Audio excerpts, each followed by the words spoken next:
I have unmuted myself. Hello, and welcome back to the Broken Respawn podcast, where some of us have forgotten how this all works. It just works. It just wait, works. We're TM. We're Bethesda. No, wait. No. Anyway, welcome to the Broken Respawn podcast, where we regret becoming Bethesda and talk all things games, unlike Bethesda. And why are we hating on Bethesda today? What? I mean, it's always a good day to hate on Bethesda. Fair. I am TBSliver, and I'm joined here today by the ever-read CaedesEnder. Good evening. And the ever-climbed-on SarinTal. Hi, everybody. How are we all... tired. Oh, God. I'm done. He's done. He's just woken up. He's done. We could do that. No, genuinely, that's a niche we've never filled before. Like once a week, we could all just get together and have a nap on stream, get everybody in, and like get the viewers. We all just have an hour, have a nap. We can go eat milk and cookies. That's it. That could be it. That could be our niche. I'd be down for that. I can do a stream nap. Someone can read a story, and we'll have a stream nap. I'd be out like a fucking light. We'll have edit Ed read a story. Yeah. Oh God, we'd be asleep in a minute. Lucian or Ed. Lucian in Ed. like the old English. Lucian and Ed co-reading a story, one doing half the voices, the other doing the rest. That would be insane. Hey, Lucian. Where's Ed? Come here.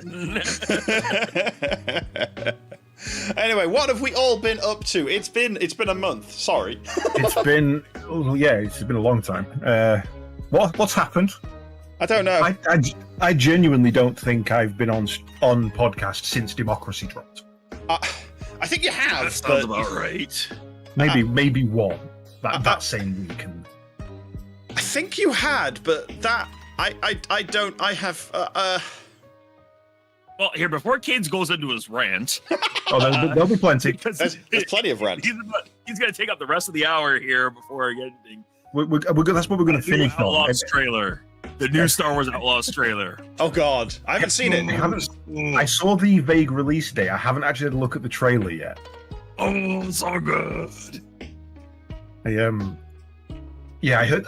Where was it? I'm see if I can find the article. There was a bit of kickback from the community about them worrying that it's going to be partial content early access drop, and I really hope it's not. You can't partially drop a Star Wars game. No. Yeah. I hope not. I hope they don't do that, because that'll be bad. I'm actually going to open up my Steam here to see if they have it available on pre-order. No, they do not actually have it on pre-order on Steam. I imagine it's probably going to be on the EA app. So what's their stupid Probably. thing? They'll drop it as a day one release on Steam, but they'll want you to pre-order through EA. Oh no, because I know Steam does because they do get pre-orders for Steam. I know that's how the Jedi series went. Okay. Fallen Order and Survivor, they had pre-orders on there. Maybe they're just not as early as on the EA app. The EA app is. Or it's not EA, it's Ubisoft. Is it Ubisoft? Oh, is it? That's is even it worse then, actually. This the first of the expanded licenses. That's a good question. Get 3-day early access with Ubisoft Plus Premium Gold Edition or Unlimited Edition. There you go. Yeah, so if you're paying £15 a month to Ubisoft, then yeah, you get to play the game early. Well, yeah, it's $20 Canadian. I'm just like, no thanks. Yeah, no, I could buy a whole game for that.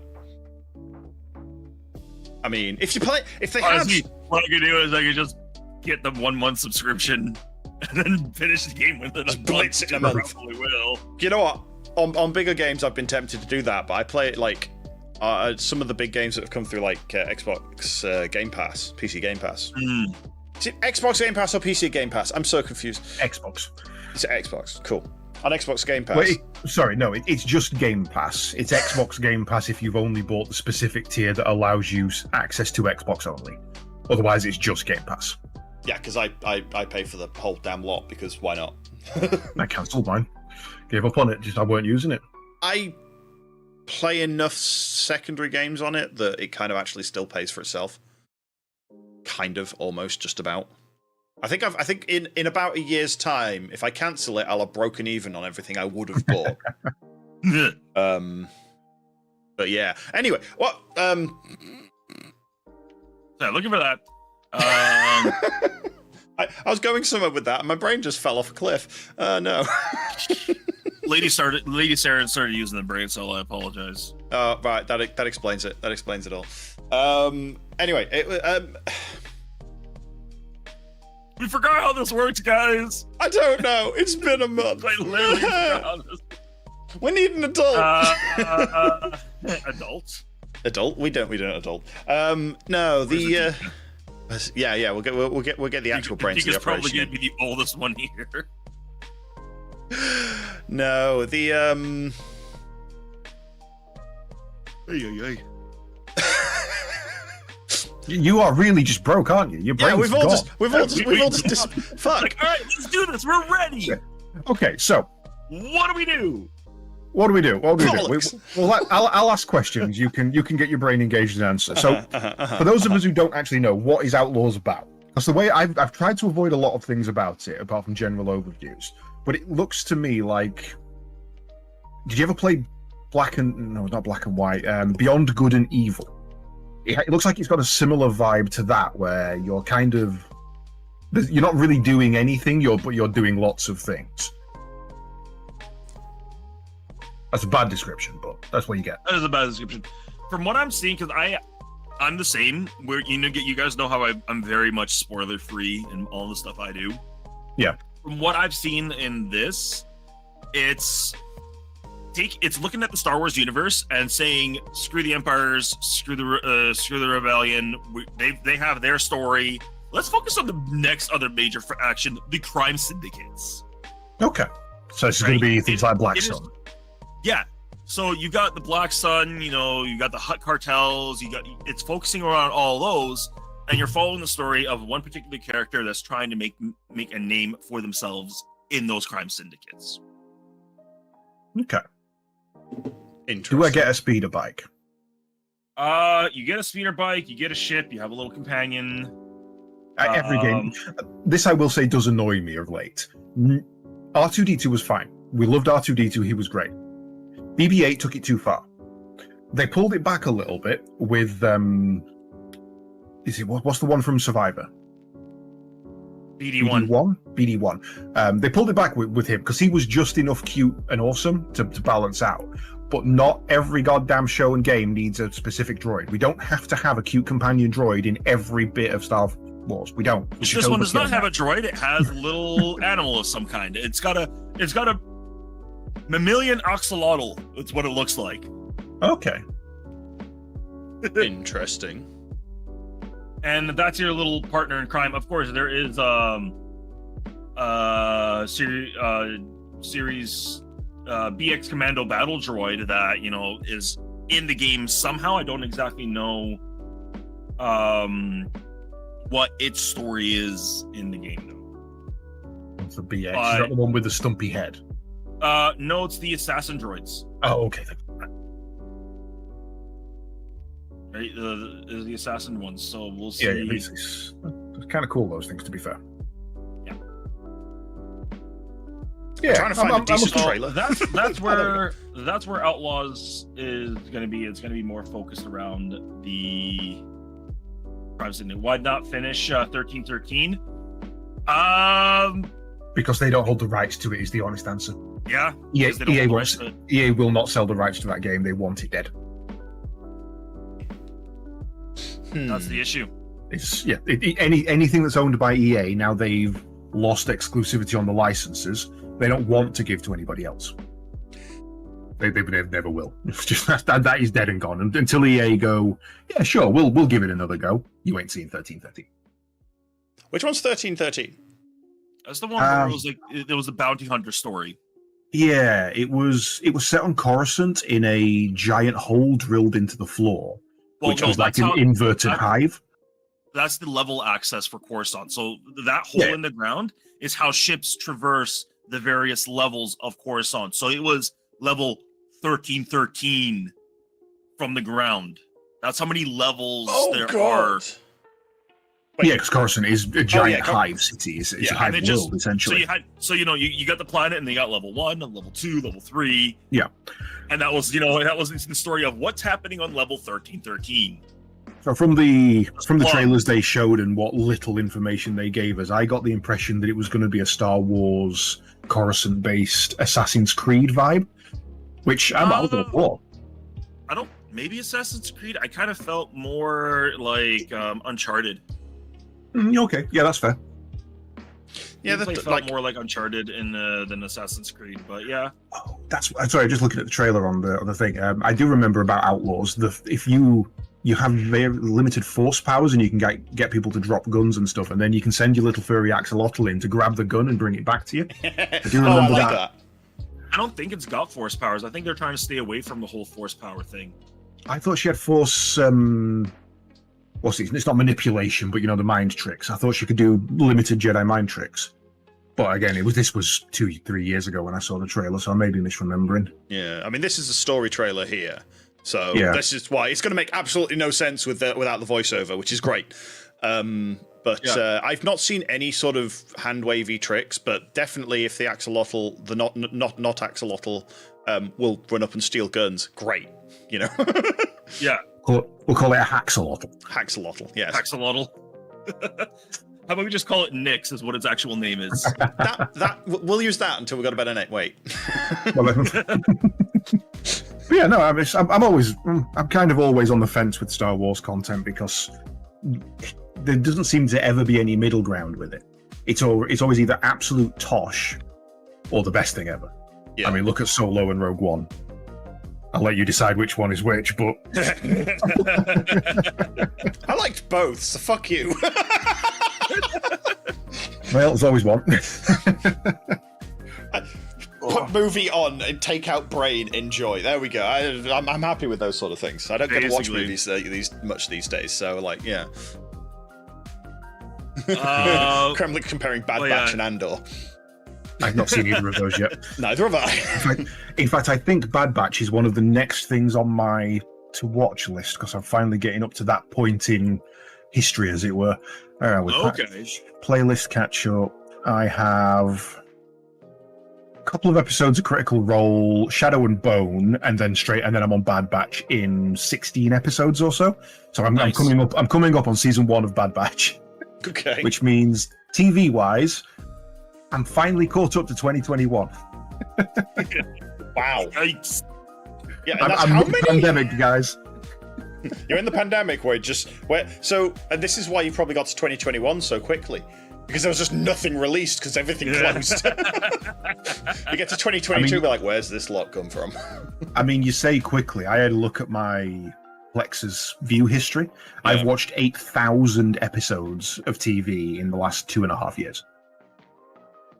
Which, if you imagine that's, even if it's only 30 minutes an episode, let's face it, most of the sci-fi is 45 to an hour. That's a lot of time.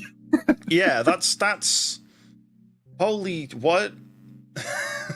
There was a period where I was watching 6+ hours a day of TV, just because there was nothing else to do on a night shift. So you've literally watched a consecutive half year almost of TV. Yeah.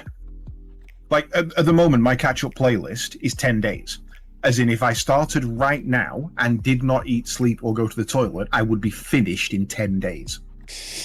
That's not like watch for 8 hours and then go on to the next day. That's watch for 10 days. Full days. Yeah. And the sci-fi playlist part 2 was nearer 60. Flipping heck. I have watched an incredible amount of sci-fi over the last 3 years. And do you feel like... And you know what? Some of it was all right. I was going to say, has it been good, bad, a waste, a good time? A lot of it was... A lot of it was done no, God no, Jesus Christ, no. You don't feel smarter after watching sci-fi. That's not what that shows are for. I love sci-fi that like we're gonna try to we're gonna take what people understand about sci-fi and go completely screw it around the other way, and everybody, and I'm just sitting here like, that's not how this works. Yeah, you find yourself shouting at the TV so often, and I will say this is burned into my memory. Primeval New World has the single worst episode of any sci-fi ever. I had to pause it 5 times and massage the migraine out of my temple. 5 times in a 25-minute episode. Yikes. That's impressive. Anybody who's seen Primeval New World, it was the one where the cockroach came through time and space, and the guy was saying, "Oh, we can't shoot it; its armor's too thick."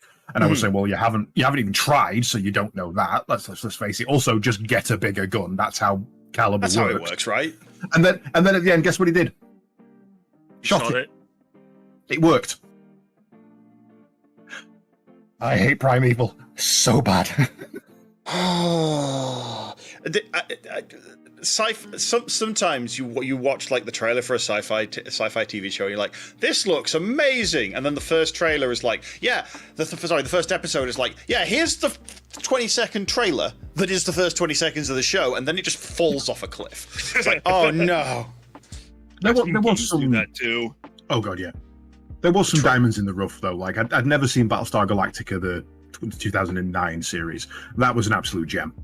I can't fault that show at all. It had me in suspense the entire way. I didn't work out the twist, although I did, but it was a joke when I said it, and then it turned out to be real, and I was like, oh shit, okay, fair enough. Eureka, absolutely phenomenal. I will definitely go back and watch Eureka again. It's the only way to describe that is it's a monster a day show where everybody has a 3,000 IQ except the town sheriff who has a 75 IQ. Yep. And yet somehow he's the one solving all the problems. Yup. Love that show. Yeah. Yeah, some and of course Babylon 5. Can't fault it. Oh dear. Like the problem is I've never like, unless I do what you've done and quite literally just borrow your playlist, to be honest, I'm never going to get around to getting around to watching all of these. Not unless I like break my leg and can't work for a month or 2. Actually, no, you said 60 days, so 4 months. Yes, because I'll be sleeping. I mean, that's it started because I've definitely gone through this story before, but it started because I was watching Arrowverse. I needed something to watch, so I watched it, and it was an 18-day playlist by the time it had finished. I think it's nearly up to 20 now with the extra that's come out. Yeah. But then when I'd finished that, I was like, well, I can't exactly just go back and watch a single season show. After sitting and binging 12 hours of TV a night, you can't just go back and watch an episode and be satisfied. So me and a friend built these sci-fi playlists that covered everything from Star Trek 1964 to 2020, which was the cutoff, and just did the lot. We watched everything. Yeah. Good, bad, ugly. We watched Andromeda. We watched Biohackers. We watched Love, Death and Robots. Just this. There is some shit out there, is all I'll say. If you are getting into sci-fi, seek opinions, curate it. Holy crap, there's some come shit and ask out there. Caedes. He's watched a lot of it. I've seen it all. He's literally seen it all.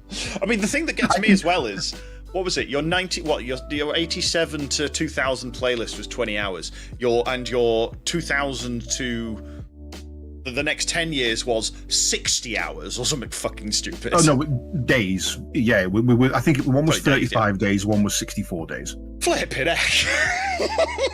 That's just after 18 days of Arrowverse, and then obviously before my 14 days of catch-up TV.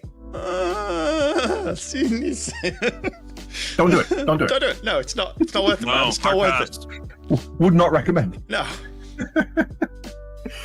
Yeah, and I feel like I'm doing that with games at the moment. There's just catching up on everything that's been out a while back. Yeah, I keep keep adding games to my collection. It's pretty much my collection. It's got to be a collection these days. Like, yeah, I mean, I'm at 1,500 games. It's a collection. Yeah, like I got Yellow Taxi Go Vroom last night. and that game's bizarre. Oh, the game's amazing. But it was when I played. I was trying to figure out when I last played it because I was like, I played this. Why is it not in any of my tracking? It's because I didn't do it on a short play Saturday. I did it on a bloody random because it was part of a October demo fest or something like that. So it just happened in midweek. I was like, oh, I must have played 2 hours of it originally in the demo, and this is just, oh my god. When's the next demo fest coming up? That must be short. That must be June. I'd say, isn't it normally May time? I don't know. It's every 3 months. It's every 3 months, so it must be next month. Yeah, because the last one was in like January, February time. So yeah, next month. Have a look. Upcoming 15th of April, FPS Fest, farming, endless replayability. Next fest is June 10th. June, okay. Quite a while by the way, then. Yeah. Okay.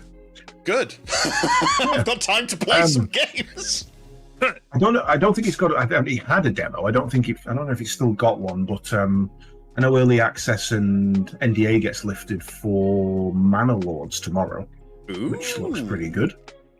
It's a city builder with actual people, like kind of in the vein of the old God games like Populous, where people aren't just cosmetic and a statistic. If repeated people walk the same path, walk the same route across grass, it will create a path. It will kill the grass, and then it will get built into a path. And it's I want to say actual black desire and lines white. and things. I want to say black and white style, but I can't remember if that actually happened. Populous black and white, and more to that vein, but it wasn't that advanced. Remake black and white. Whoever owns it, remake black and white. Please, or at least release it in a way that isn't backed by Microsoft's copy protection that doesn't work anymore. Sorry, I'm not bitter at all. No, sorry, Bob. Speaking of bitter, random bit of news hot off the press, directly from my DM from Kremlik. That's actually an interesting one. Twitch is looking to launch warning tools for moderators. This isn't warning your moderators. This is moderators warning other members of chat that, hey, stop being a dick. Okay. So, and they are starting to launch this next week. So you'll be not next week, next month. Sorry. So you can actually, if someone's being an arse, you can actually, instead of, especially if they're being an arse that you really don't want to raise in chat, you can actually just do a quiet tap on the shoulder and say, hey, there's no point in Ike even joining streams anymore. Just stay out, mate. Yeah, it's gone. Also, slight side note, reply in the Discord. Input, please. Try to organise things and you never respond to anything. But yes, this is an interesting extra new feature. So, hey, we get to talk about something that's new on the podcast, almost as it goes. I think it's went up like half an hour ago, if that. But yeah. I mean, obviously, streamers will be able to use this as well because we are mods of our own channel. So if the people, I moderate mine entirely. Yeah. Absolutely brilliant. I can actually now say to you, I mean, I only have one rule anyway. It's don't be a dick. But pretty much the rule across all our channels. It's the only two rules you'll ever need, and I stick by this from my original Discord. Rule 1, don't be a dick. Rule 2, if I have to make another rule, you're getting kicked for it. Yeah. Yep. If I have to make a rule specifically for something you've done, you're out. Yeah. Yeah. Yeah, I think that's actually like we actually have. I think we have slightly more verbose rules on Broken Respawn. Yeah, but we have sensible rules, as well as don't make us make up more rules. I think possibly. It's been a while. Yeah, what we got? We got be respectful, discuss, don't attack, not safe for work content doesn't have a place, and don't be a dick. I know for a fact one of those was at somebody. I won't say which, and I won't say who. And I won't say whether they're still here or not. This is your friendly reminder that we are all in the Discord, and we do tend to chill around, play games, post pictures, and annoy each other, basically. Yeah. So feel free to come join, play games, post pictures, and annoy us as well, and each other. I mean, just either playing Star Citizen or Helldivers. So that's why I actually had to add another voice channel to mine for Helldivers, because I had like people popping in. Hey, what you guys playing? Star Citizen. Damn. I want to play Helldivers. Fair. Here's a new channel for you, Helldivers. Your section of the Discord, especially for the voice, has been the most active recently. Yeah. It's been every day I log in, I see someone in voice in there recently. I mean, because I got Mind Mitch and Valart to play Star Citizen. Yeah. So they're in there just constantly farming. Yeah. So they're in there having fun, and we are literally thinking that the new update that Sliver is waiting for is going to drop here within the next week or two. I've seen some interesting posts across the various places I'm in. It's in PTU right now. So I'm going to wait for it to hit live, because I just cannot. I don't have the time to not just play it fresh. So yeah. But I'm not touching it in PTU, but it's in PTU right now. If the map is there, I'll be playing it on the next major day. No, the map will be there. That's going to be the whole thing. Good. Thank fuck. Right? The map will be there. Even Jared Huckabee is like, death to the old star map. Like in his casts and everything. But yeah, so yeah, we're getting a new star map. We're getting a new Moby Glass with updated look and features. Ooh, nice. I think new inventory management. We're getting fixes to the inventory management, I hope, at least. Or completely revamp. They've thrown out the old one again. Not thrown out completely, but there are new aspects to it. Okay. So when you're looking at a body to loot it, it's got to have its own UI now to loot it. Okay. Tarkov style? Oh, I'll see. Fuck it. I'll find out when I play it. You're going to be able to combine half-spent mags to make a full mag. Oh, nice. You're going to be able. I don't know if this is going to be implemented day one or not. But that is part of this, 23.23 patch. You're going to be able to reload from your backpack, but it's just going to take a little bit longer. Beautiful. So instead of doing that, so instead of having to reload from you've got your ammo on your your belt or whatever. Character, Well, now you're going to rummage around your backpack until you find it, and then so it's going to take a little bit longer, but you're going to be able to do it from your backpack. I hope the animation is like you strap the gun to your backpack, you pull the backpack round like you always do, and you're just there like, fuck, okay. No, I don't think they've added that. I don't think they've added that animation to it. That would be amazing. I'll just say that would actually be amazing. But yeah, no, okay, that would be hilarious. Okay. I'm actually quite excited for this. There's gonna be a new EVA, so it's not gonna be like you jump out of your ship and you're flying this way anymore. You're flying Iron Man style. Okay, which makes sense. But EVA is going to work differently as well. Your momentum will not stop until you change direction or tell it to stop. Oh, okay.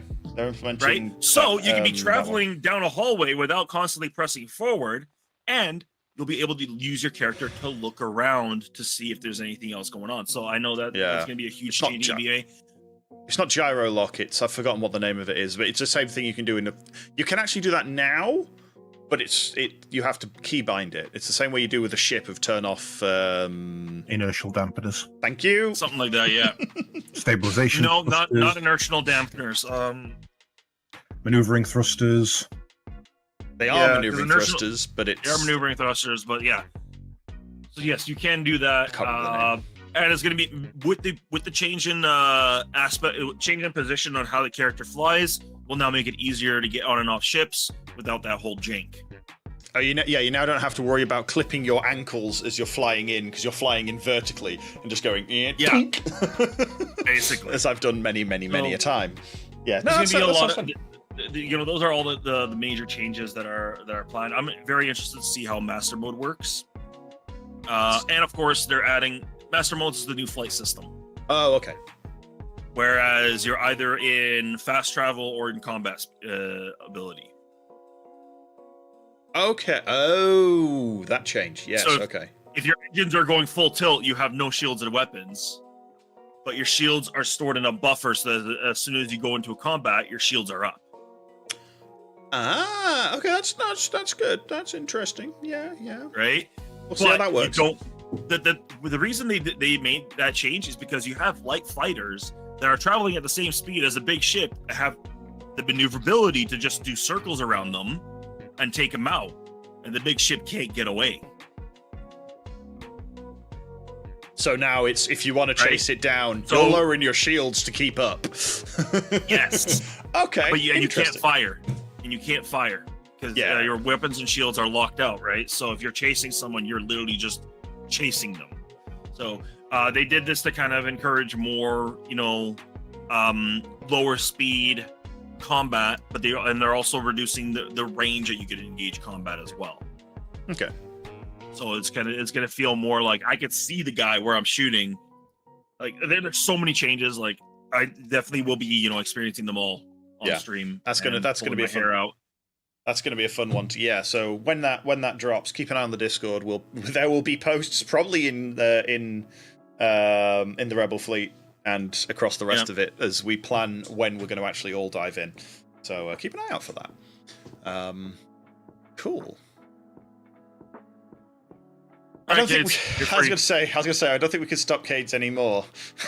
No, we still got Helldivers to talk about yet. True, actually. Yeah. We literally had an update for it today. I have not touched Helldivers in so many things.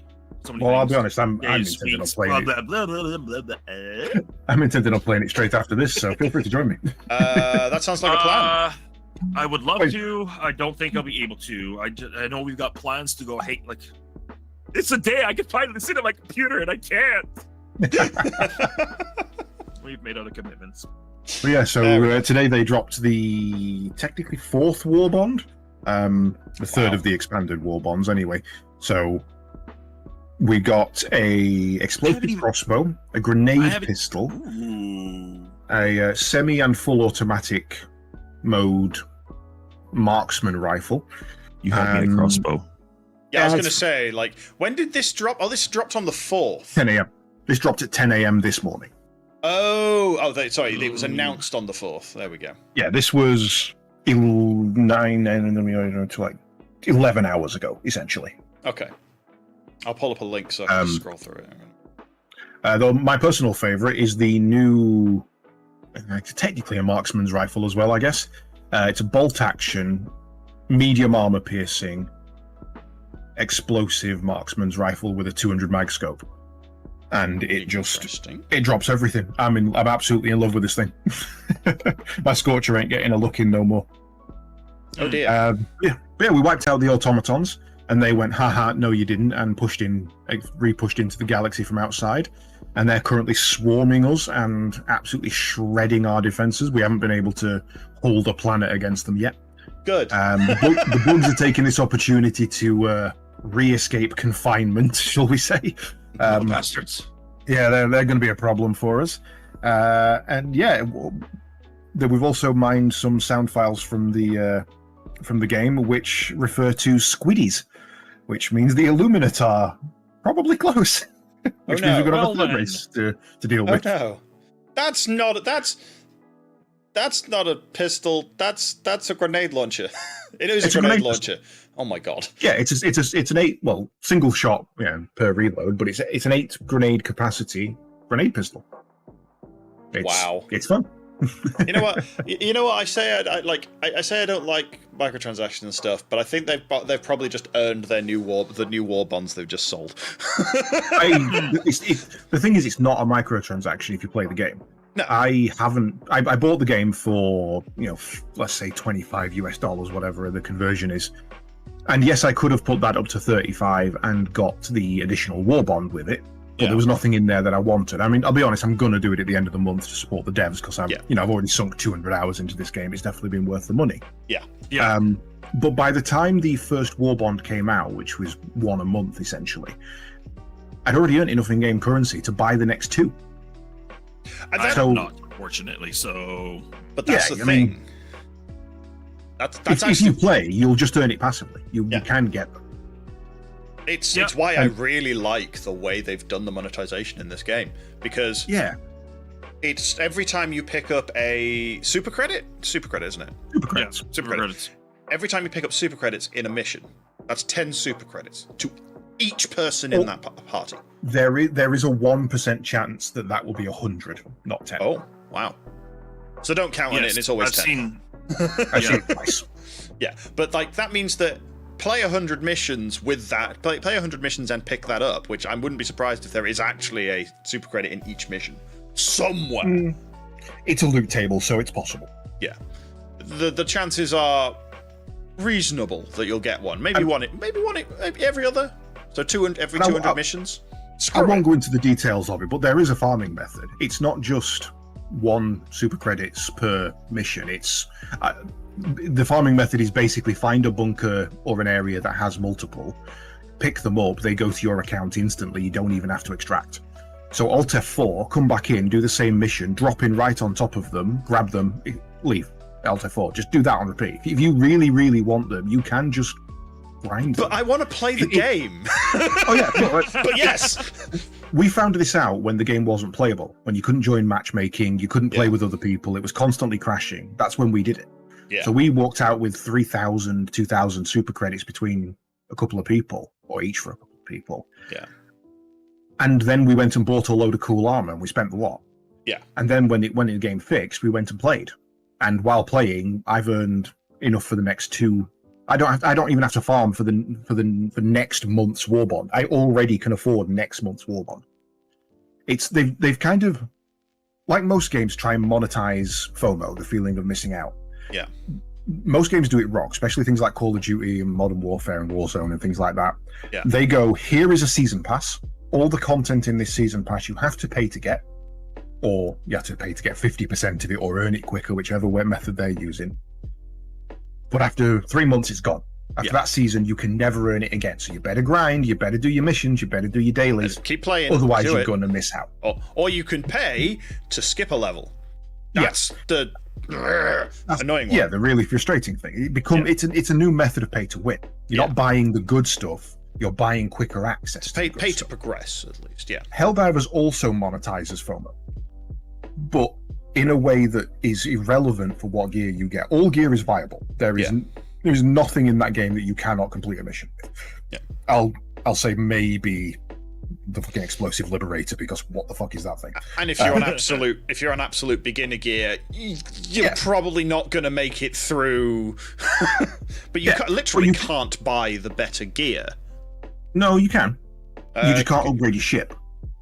You can buy all stratagems, and you can buy all gear, and you can get the super credits on the lowest difficulty.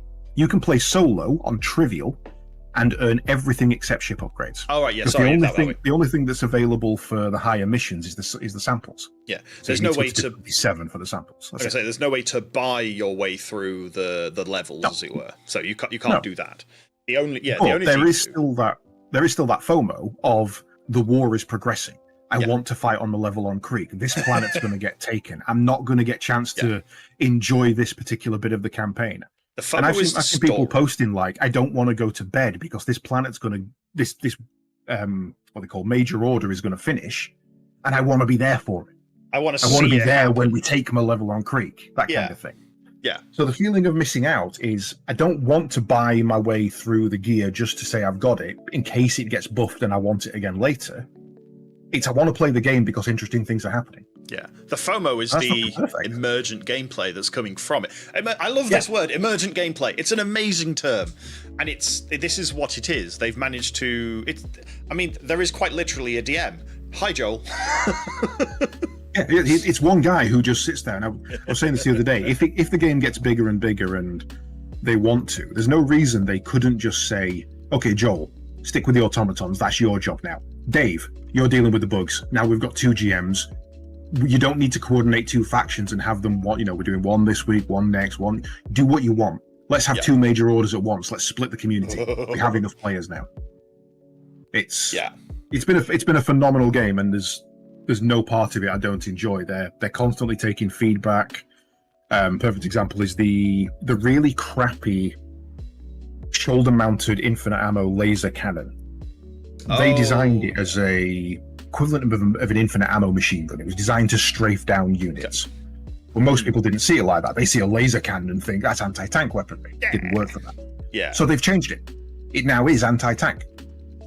The devs have gone, the community want this from it, so let's do it. Let's not add something else in to fill that niche. Let's give them what they want.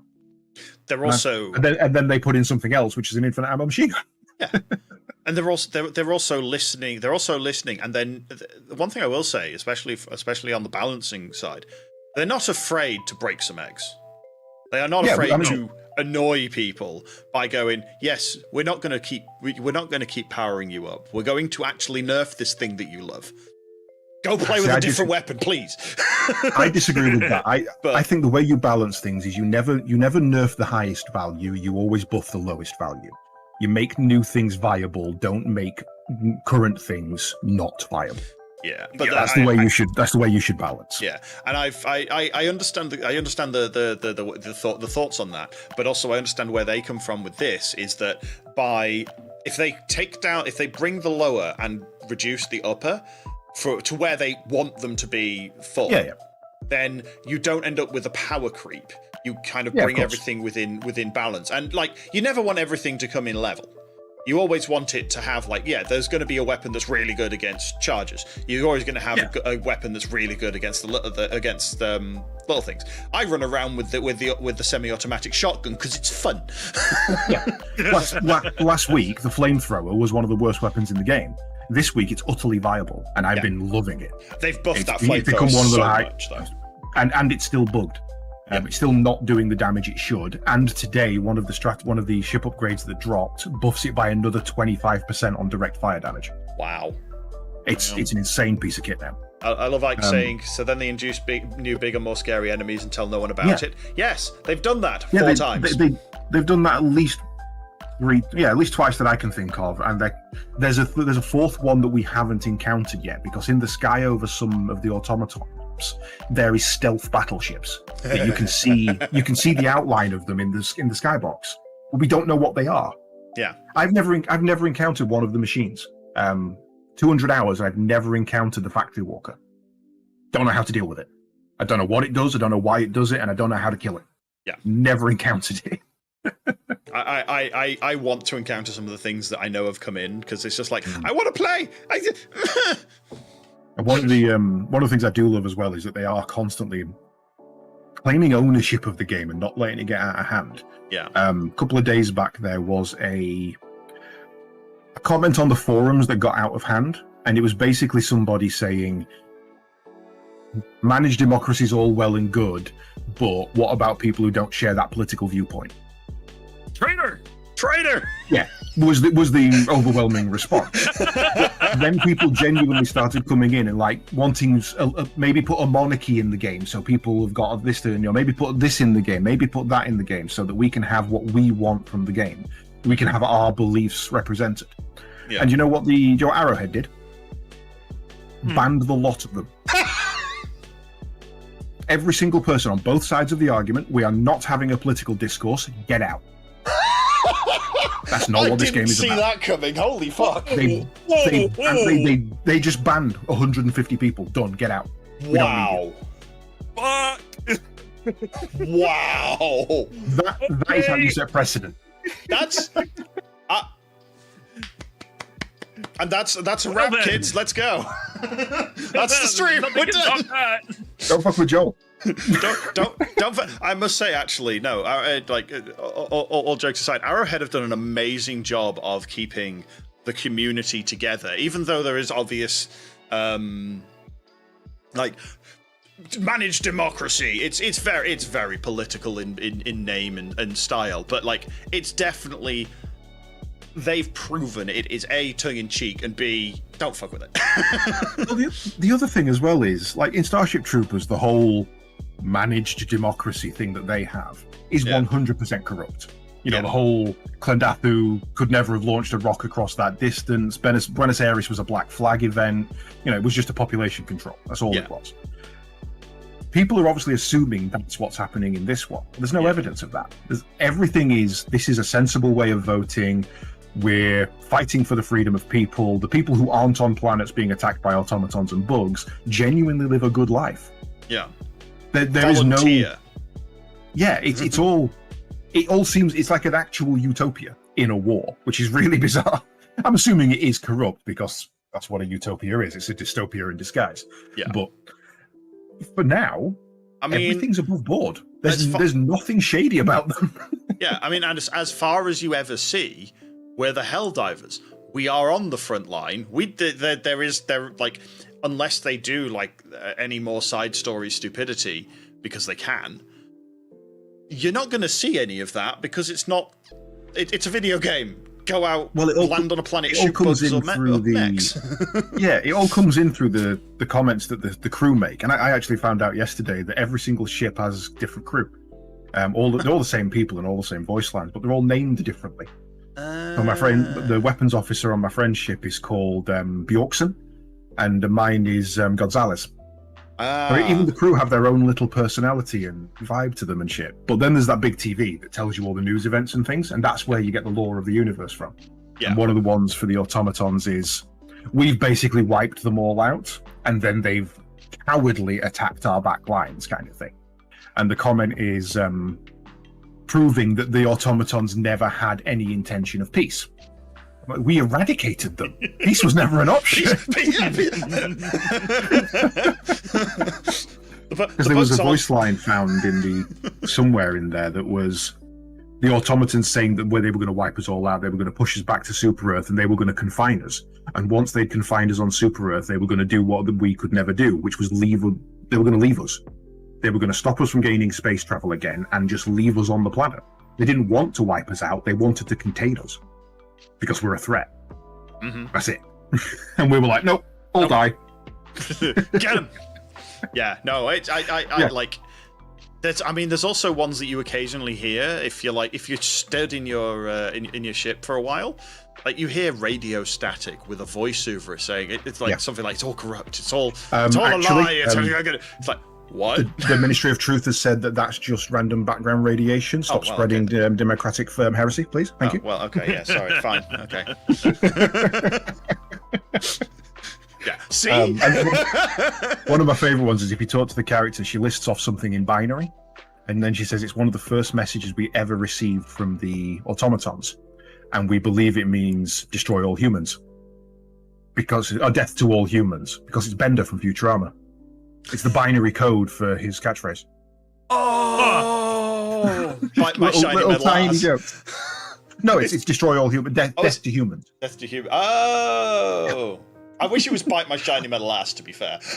It's great. Absolutely great. This is easily... I mean, and moving on to the next topic. In a year where Final Fantasy Remake Part 2 dropped, Helldivers is my game of the year.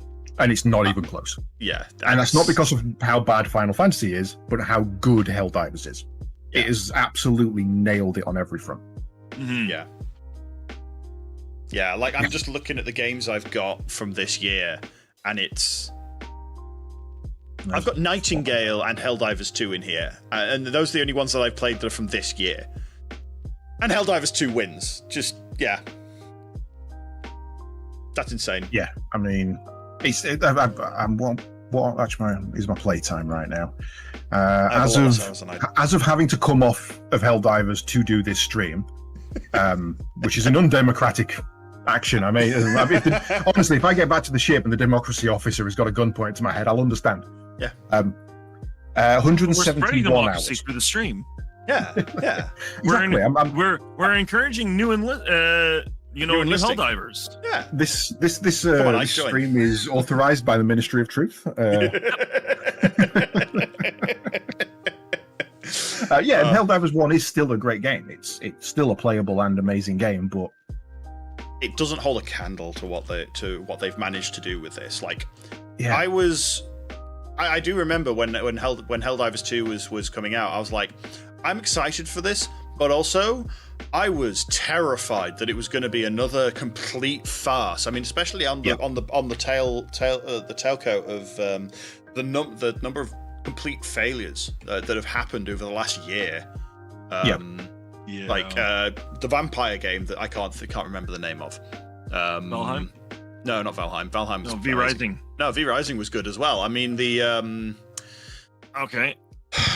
You mean the one that was part of Vampire? Oh God, yeah, Red Dawn or whatever it was called. Red Dawn? The Yeah, extraction shooter.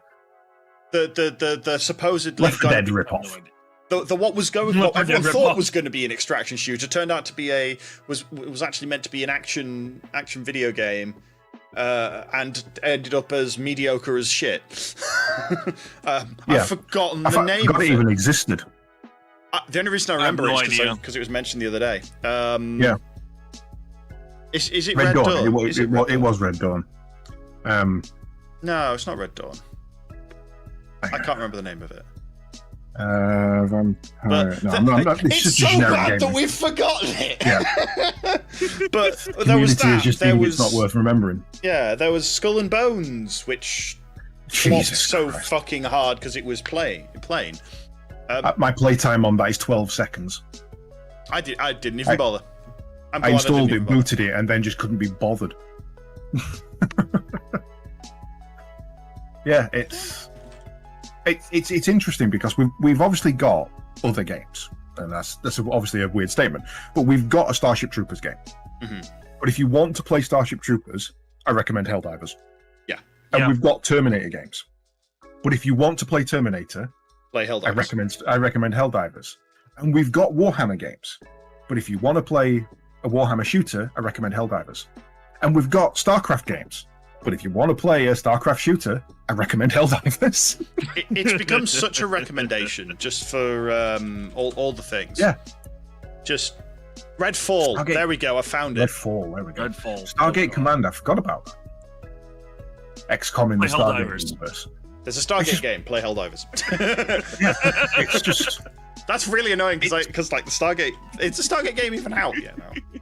I believe that did drop. Yeah. I don't remember. Even to an extent, Stargate Timekeepers, wasn't it? If you there is actually a skin that my friend uses, one of the pieces of armor that makes him look like an Imperial snowtrooper from the Hoth battle. Yes. If you want to play Star Wars, go and play Helldivers. Don't buy the new edition of Star Wars Battlefront Classic. Don't do it. It's not worth it. Go play Helldivers. Play Helldivers. Yeah, it's great. I heard that was a flop. It was a perfect remake of the original. No, I mean not technically. Because it contained content that was fully owned by a modder. Oh, I didn't hear this. So when it was first announced, they said that they had 2 additional characters. One of which was Kit Fisto, and I was like, oh, cool, they've included the Xbox Live exclusive, back when it was called Xbox Gold or whatever it was. Because that was a thing on the Xbox. He was Xbox exclusive. And he was a cool character, he's a Jedi, he's got Force Grenade, I think, was his ability. And also Asajj Ventress. And I'm like, she didn't exist at that time. Asajj, not Asajj, Asajj. Apologies. Asajj Ventress. She didn't, I'm pretty sure she didn't exist at that time. I'm going to rant about this, but there's so many audiobooks that I listen to and they mention their name. And I'm just like, how? It's because in the Clone Wars cartoon, they always put an inflection on it. And if it's a mistake, it's a mistake. But I call them Asajj all the time. It's not. Yes. It's not a food dish. It is. I mean, she's very tasty. Different conversation, different podcast. Sorry about that. That's the After Dark. But yeah, so they included this character, and I was like, that definitely wasn't in the original game. And I'm pretty sure she didn't exist at the time, though I think she was in the animated series around the same time, so, maybe. And it basically came out that they'd misunderstood and been given a file when the source that they'd been given to remaster the game included a mod which had Asajj Ventress in it. I nearly said it, sorry. I know. And they just your stuff. I appreciate it. They never even checked, so they just pushed her. She was out there. She was in the game, and it's like, that's not your content. You can't do that. And then of course there was the fact that it was 3 servers, was it? 1 space, 1 hero, 1 normal, which meant you could have a maximum of 180 players on the best Star Wars game that's ever existed. Bear in mind that when the first version of this came to Steam, they ran out of Steam keys within 12 hours, and it took them 3 days to fill the back orders of Steam keys when Battlefront 2 first came to Steam. Wow. Yo. That's how popular this game is, and they gave us space for 180 players. Yeah, fuck up much. Crazy. A little bit. How do you get it so wrong? And then the netcode was bad, and all the usual stuff that we get with every game these days. Yeah. Crazy. Yeah, that was a thing. I own that game, Xbox, PlayStation, PC Original, PC Steam, and PSP. And I looked at this version. I had the PSP I'm all right. One. I was so pissed that I didn't have that microphone attachment for my PSP to be able to talk to players. It was a separate cable that I needed to be able to voice chat with people. I'm like, why didn't this come with the system? Damn it, Sony. Sony, Nintendo's so hard been to find. Sony, don't. Hard to find. Still is. Trying to get one now is really difficult. What is it? Oh god.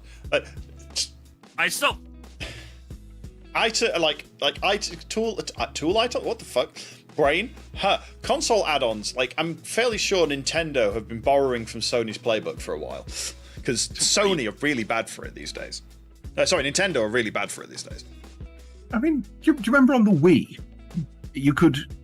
Which way round was it? You could plug the Wii into the internet, but you couldn't Bluetooth it, and you couldn't Wi-Fi it unless you bought a separate adapter, or the other way around. It was only Wi-Fi. It was only Wi-Fi unless you bought an adapter or some shit. Hang on, I'll just go grab my Wii. I'll find out. I think it was only Wi-Fi.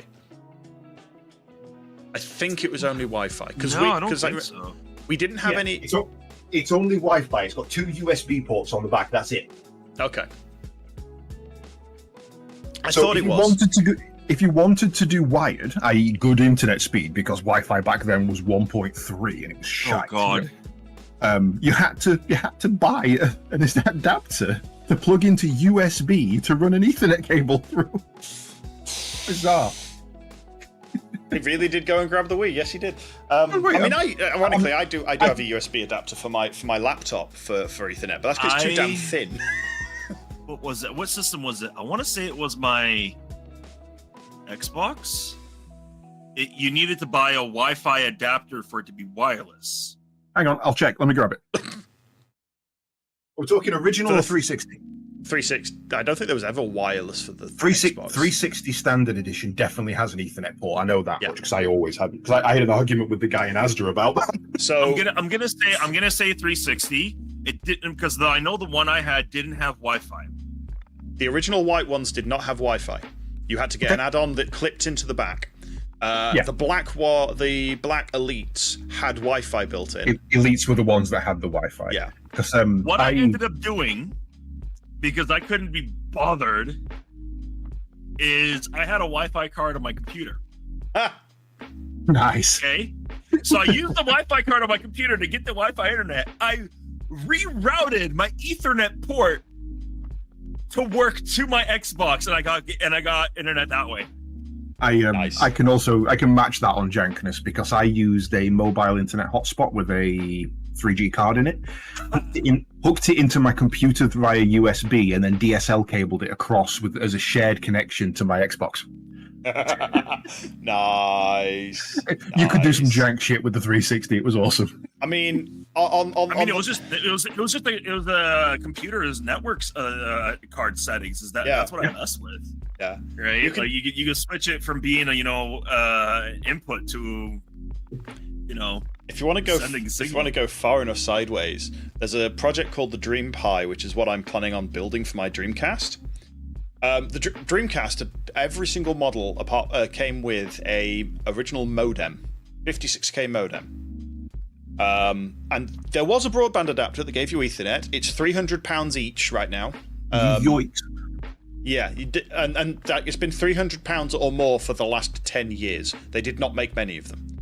So someone instead got a USB 56k modem and a Raspberry Pi and hooked them together and just plugged a phone line to it. And there is actually a full community called Dream Pi that you can actually connect your Dreamcast to play online games like Choo Choo Rocket and various other Fantasy Star. Fantasy Star is 1 and Fantasy 2 Star were both. 1 is the big one, yeah. Grandia 2 had some online features, if I remember correctly. Yeah. Time Splitters 2 was on the Dreamcast and had full online. Did it? Well, Jet Set Radio Future had online multiplayer for the Dreamcast.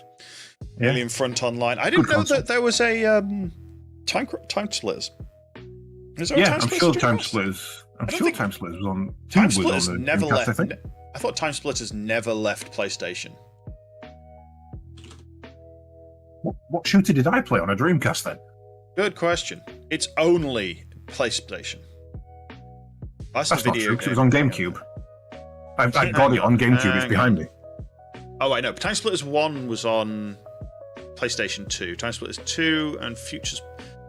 Time Splitters 2 was on PlayStation 2, Xbox, and GameCube. And Future Perfect was on GameCube, PS2, and Xbox. Never made it to thing. I genuinely now don't know which game it was I played on. Dreamcast then.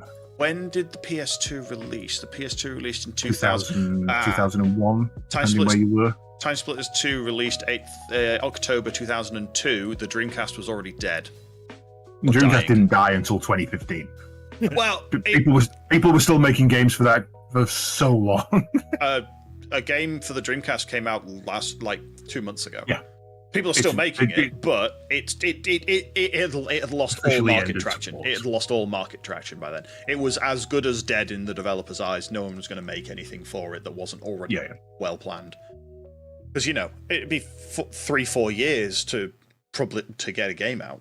So Silent Scope, god damn it, I forgot about that. Sorry, I'm just looking at old Dreamcast games. Time Splitters now. You've lost me, I'm afraid. Sorry, it's gone.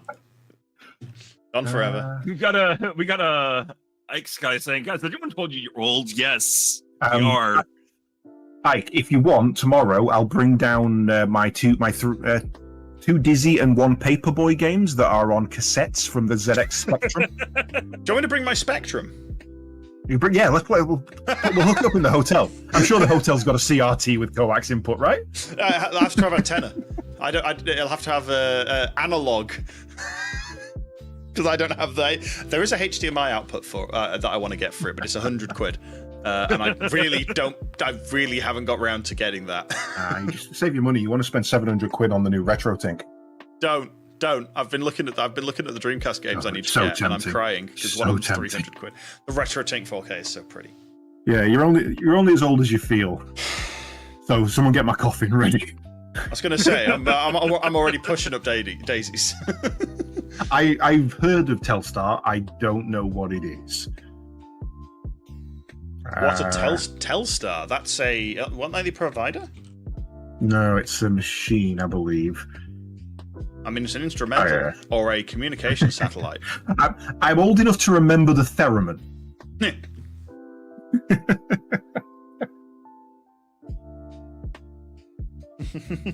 Oh dear. But yeah, it's old games are the best games, man. Like it was me and Kremlin were saying earlier, it's one of the reasons I'm glad they've pushed back the release of Prince of Persia Sands of Time remake, because they're not happy with it. They don't want to release a crappy game. They've pushed it back and gone, we want to get this right, because this is such a fan favorite. It is arguably the best in the series. And I mean, I love that game. I played it on stream a couple of years back. And if you don't know the premise, it always makes me laugh, because the premise is you're the Prince of Persia. You end up getting the sands of time, which work in a dagger of time. And if you die or something happens, you can reset time. You can go backwards up to 10 seconds or something. But the game starts with you jumping in this woman's bedroom and saying, don't be afraid. I've got a very strange story to tell you. And then the entire game is you telling her how it got to this point, which is undone at the end of the game. You finish the game and go back in time to the start of it all and go into her bedroom, essentially. If you die in the game and the game goes, no, that's not how it happened, or no, sorry, that's not what I meant. So canonically, this priest bust into this princess's bedroom, started telling her a story about how he saved the world, and keeps getting it wrong and changing his mind. And then I ran across this wall, jumped down a pole, swung around, fell to my death. Wait, no, sorry, no, that didn't happen. That's canon. That's canon. That's actually how he's doing it. I love that game. I'm now browsing through the Dreamcast stuff. Oh no. I'm also actually just looking up how much is the Dreamcast broadband adapter right now. £225. Yeah, it's all expensive, man. Yeah, the manual and the box manual and CD only is £50. That's not even got the adapter. That's depressing. A yellowed one is 140. I'm stopping now. Go away. Right. Okay.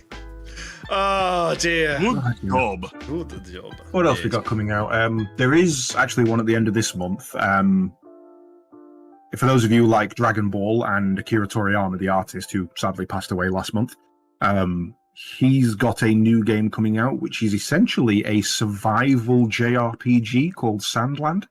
Oh, that one! Wait, I don't know if there is such a thing as a survival JRPG. And if there isn't, this man's basically dropped a new genre on us and then just pieced out.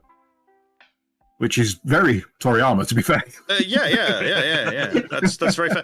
I mean, it's very, like, you could tell it's his style. Oh my god, Steam's been very slow. He's only got one style and it's everything. It's... You know, it's Chrono Trigger, it's Dragon Ball, it's Dragon's Quest, it's anything that's had his touch, you know it's him. Yeah. Like,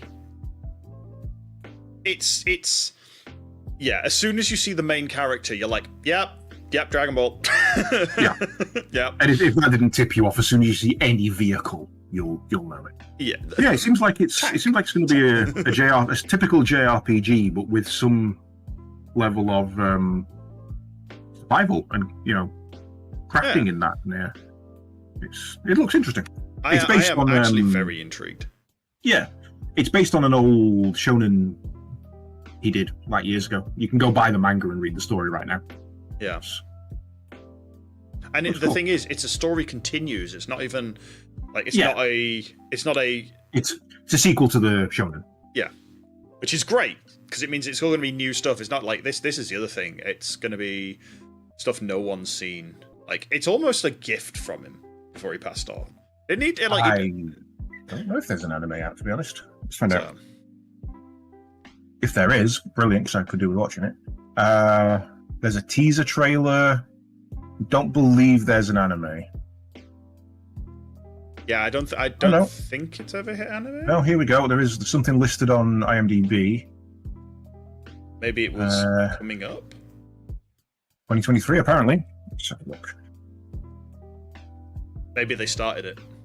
Sandland, the series, 2024. Release date upcoming April 17th. It's about to drop in a couple of days. Oh wow! The amount of mechs in this makes me think it's right up your alley. 100%. Yeah. Caedes. I mean, it's Steam, Bandai Namco, and run on Unreal, and there's a demo right now. Yes, I've deliberately avoided the demo. Actually, first episode dropped on March 20th. Oh, okay. There you go. So yeah, that'll give me something to watch. Yeah. Not that I am short of things to watch. No. 25th of April, that game comes out. So if you're intrigued, it's currently on pre-purchase for £50. Yeah. Wow. Yeah, that's the state of things. Yeah, it's a JRPG. If it's a JRPG, that's gotta have 50, 100 hours in easy. Well, not necessarily these days. I think with the rate that old veterans push through RPGs now, you're lucky to get 20 out of them. But that's entirely on us, not on them. Yeah. Well, yeah, no, I mean, like, if you want to just chill through a game, yeah, 50 to 100 hours. If you want to, I mean, I hate to think what Final Fantasy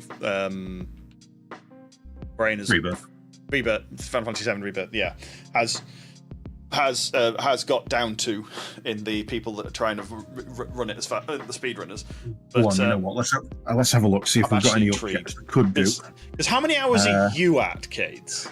Well, I was going to say this. If we've got about up to just under half an hour left, so now feels like a good time for me to go on my little rant. Let's find out. So at the moment, I am just over 80 hours into the game. 80. Current speed run 6 hours 34. Flip. Which shows you how little story there is in this game. Because if you could speedrun it in 6.5 hours, I don't know if I'm not going to watch because I don't want to see any glitches and things like that yet. Don't want to see any spoilers. Yeah. And obviously, I've not completed it yet. Fucking 80 hours. Yeah. There is, for the 80 hours I've played, I would say there's about 10 hours of story. Maybe 15 if you take it slow. Yeah. Or if you include some of the optional but relevant side quests. Yeah. But the game it has taken what I love about Final Fantasy and amplified it to the nth degree. Everything that is referenced in the original games as jokes or little comments here, they've made into something. Like in the original game, there's a poster on a wall in the opening cutscene for a play that's called Loveless. And one random NPC mentions that he has tickets for it, but he can't go. That's it. That's the entirety of it. Okay. In this, they've wrote a book, written a play, made a backstory, invented character names. You can meet some of the actors. One of the characters that you meet very early on in the part 1 of the remake was in the play. He was part of this whole production. You know, it's everything that's in the game has been blown up. Mm-hmm. But the problem is that there's so much in Final Fantasy VII that 60 hours of my 80-hour playthrough so far has been minigames, and some of them non-optional. Some of them you have to do to progress the story. Okay, fair enough. One of them's cards, and I was always going to do cards. Yeah, well, yes. And to be fair, I imagine you can lose at the cards and still continue the story. So that's fine. I've got no problem with that. Except for one section where it is definitely mandatory that you've got to win at least 3 fights against relatively hard opponents. So, you know, you've got to kind of know your stuff. Yeah. I still don't know how that game works, and I've watched so much of it. Surprisingly easy, and yet also surprisingly in depth. I will happily teach you one day. That's a conversation for another time. Yeah. But I imagine it'll be on Tabletop Simulator very soon, and I'll be happy to play anybody at that game because I actually really enjoy playing it. You have to go play a little game. Play Argic. Yeah. He'd be up for that. But to kind of prove a point, I started putting together a list, and with help from Kremlik, I would like to now just read you, and I apologize for the length of this, a list of all the mini games that I have encountered so far up until chapter 13, which is probably going to go to chapter 15, so I'm very near the end.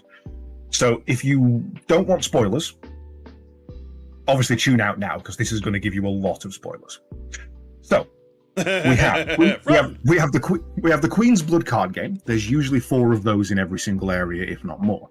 There's 6 piano recitals to do. You've got to scan for well springs. You've got to scan for summon research. You've got to capture a chocobo in each area. Each area's got a mog shop, which involves you catching 5 Moogles. You can use your chocobo to dig up items around the place called Chocobo Hot and Gold. There's optional sets of that. There's a completionist set of that, which is, go and do specific areas for a very specific reward. There's also the mandatory side quests that if you want to complete all the side quests, you've got to do another version of the Chocobo Hot and Cold. You've got to do the Ubisoft thing of climbing towers to unlock different areas. There's a Fort Condor board game that you've got to do 4 of. There's 4 versions of that with a hard mode as well. You've got to ride a dolphin in a race. You've got to play Dance Dance Revolution with an army. Joking, that's a genuine thing. There's a shooting game called Pirates Rampage. There's a modification of the Queen's Blood card game which involves specific strategies. It's like the whole thing of get out of this chess problem. Challenge mode. You've got to hunt. Almost, yeah, you've got to hunt cactuars. You can ride around on wheelies, which are segways, to earn points to get items. You've got to find and recover and bring back missing wheelies. There's a Rocket League for dogs. Not joking, that's a genuine thing. There's the Pirates Rampage shooter on hard mode. There's Rocket League for dogs on hard mode. There's a sit-up challenge, which you've got to do 4 times, and I cannot for the life of me beat the final one because it's really obtuse. You've got to run around an area and ride on a rail cart and shoot boxes. You've got to fight your way through a battle arena. There's a bike racing minigame, a virtual reality boxing game, a Star Fox ripoff, Chocobo racing, a minigame where you've got to listen to 5 people tell you some information and work out which one is the liar, run around an arena and break boxes with your sword, another battle arena, chase a cactuar to get a pepper from him, I think it was, or something. A goblin's little challenge, 4 versions of it, 2 of which you can't do until you come back to the area at the point I am now, which are really hard and mandatory with a specific character. There's a minigame where you ride on the back of a buggy and you've got to shoot a helicopter down. You've got to run around picking mushrooms and you can pick them wrong. You can genuinely fail that minigame of picking mushrooms. Okay. You've got to lure 4 chickens back to their owner using a tin can on the screen. I saw Ed doing that joking. recently. There's another battle arena which is disguised as a training simulator. There's another chocobo racing where you've got to fly through rings. There's a mini MOBA called Gears and Gambits. There's a hard mode for Gears and Gambits. Both of those have 4 separate versions, so that's another 8. There's a section where you've got to throw boxes around at levers and things like that. There's a pirate treasure hunt on a boat. There's also scattered around the sea random bits of flotsam that you can go and pick up, and I don't even know what they do yet, but again, it's a side quest minigame, some of which you can't get because the map hasn't opened up far enough yet. That's where I'm up to into the game so far. There's probably going to be more based on what I've imagined from the original game, knowing that there are more minigames in the original. At this point in the game has just told me, you've completed the story up to this point. It's time to go back and visit every previous zone, because we now have additional side quests, alternate versions of the minigame. You can finish the card game, and there are new variants of some of the old minigames. On top of every single area having at least 4 side quests, that's actually up to 6 now for every single area, 4 elite monsters to hunt, 4 proto-relic additional missions, which are a side quest for a meta story, a final boss monster in each zone, fighting, scanning, and analyzing up to 20 monsters per zone, beating the multiple virtual reality missions, which have again now opened up to further ones when I go back round. There's now a stage 2 of all of those. Defeating a boss monster in virtual reality, which is always a really freaking hard fight because it's a summon. Unlocking different materials and weapons that can mainly be found, but some can be bought. Gathering enough random materials from around the world to complete your crafting side quest. Oh, God. And to top it all off, in every single zone, a spot where you have to go and take a picture for somebody. Was this a Final Fantasy or a Yakuza game? Yakuza ain't got shit on this. Where's my dodging 1,000 lightning bolts? If that turns up, I'm turning the game off and I'm refunding it, because god damn, that is a hard. For those not aware, Final Fantasy X has an area with lightning bolts coming down, and if you are about to get hit by lightning and you press X at the right time, you dodge the lightning bolt.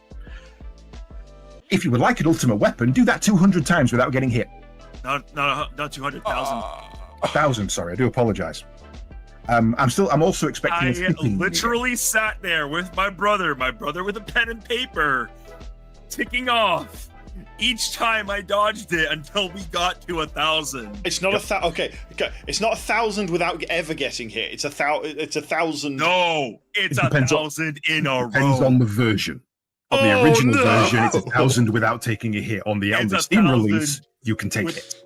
Lydia says 200. I don't know. Yeah. It's an insane amount. Skipping was 1,000. There's a reward on. There's the jump rope champion on Final Fantasy IX for skipping. But both of those minigames, obviously not from this one, but from different games, are so bad that there are people who have programmed Raspberry Pis with light sensors to do it for them. And it probably worked out quicker.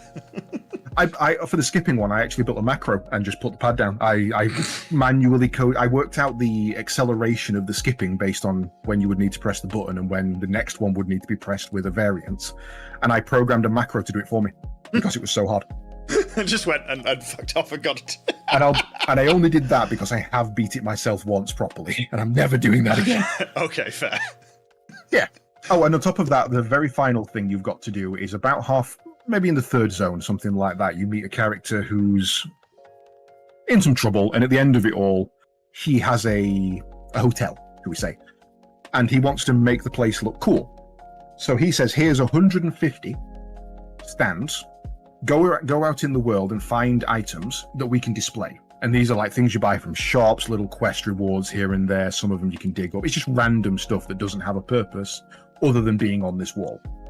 But if you are a completionist, that is 150 additional items you have to buy for no other reason than the quest says so.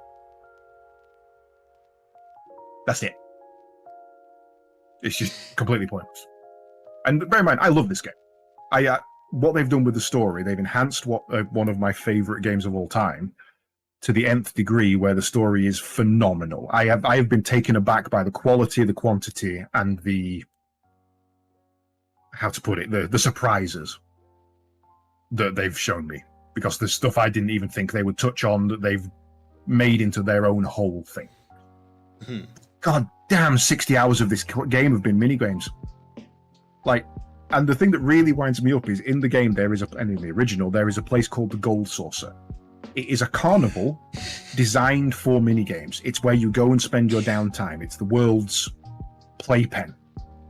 Why the hell aren't the minigames in there? Why are they out in the world? Why do you have a place for this that you haven't used? And obviously the reason is they have used. They've packed it full of minigames, but they had too many, so they're out in the world as well. Oh, God. So yeah, I've been building that rant and that list for the last 3 weeks.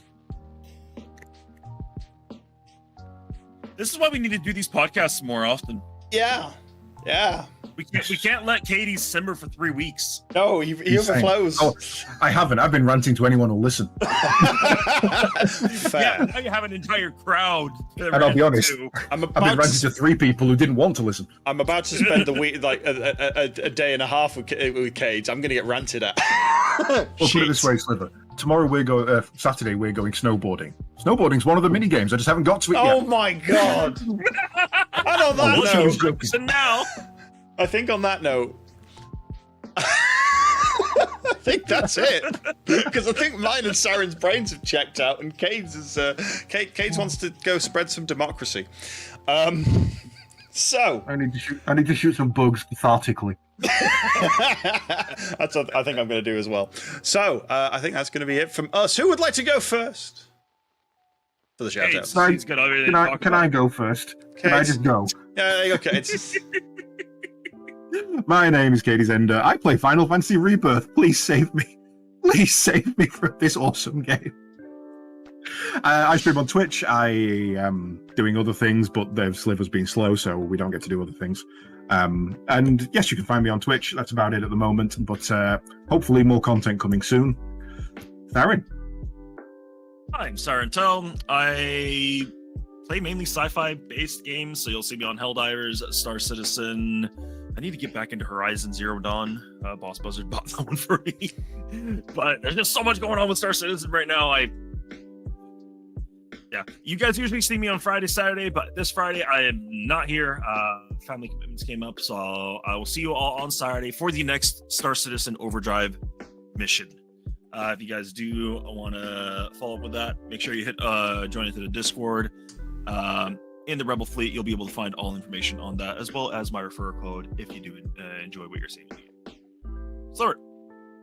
Yeah, and I'm TBSliver, and I play platformers. I'm starting speedrunning. I play all sorts of other bits and pieces, and also occasionally do game dev. Not just game dev, software development in general.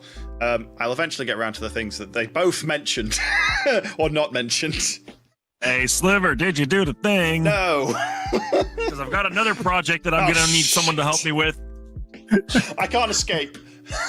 Also, just referencing, because he has mentioned speedrunning, Sliver is doing his first ever in-person live speedrun for an event shortly. So he should focus on getting the dates out for that and tell people when it is. In a month's time, it's in just over a month's time. It is on the 25th and 26th of May. I am going to be speedrunning Turnip Boy Commits Tax Evasion at UKSG Green. Currently, the time for me playing that is 6:30 in the morning on the Sunday. I will be drinking a lot of caffeine. Your first thing in the morning, Sunday the 26th for UK people. Right. Yeah. Thank you. Yeah. Which means it'll be about midnight for Sarin, just before, something like that. Something like 10, that. 11. Yeah. So we'll make sure we should all show our support. Yes. We'll make sure there's an event in the Discord for the actual. I'll be there thing. with you in spirit. Yeah. I will be asleep. I think that goes the rest of my shout out. Screw it. I won't be here tomorrow. In fact, none of us will be streaming tomorrow then, because me and Sarin are falling down a mountain or a snow. I'm falling down a mountain. What's sweet? I mean, I've paid for the entire thing, but apparently I'm being left out. So Excellent. did I say I'm falling Sarin? down a Okay. mountain. Oh, for fuck's Yes, sake! you did. The brain cell has left the building. Thank you and good night. Take care, everyone. Oh, catch you all later. See you in 2 weeks. Maybe we haven't killed each other. See you all later.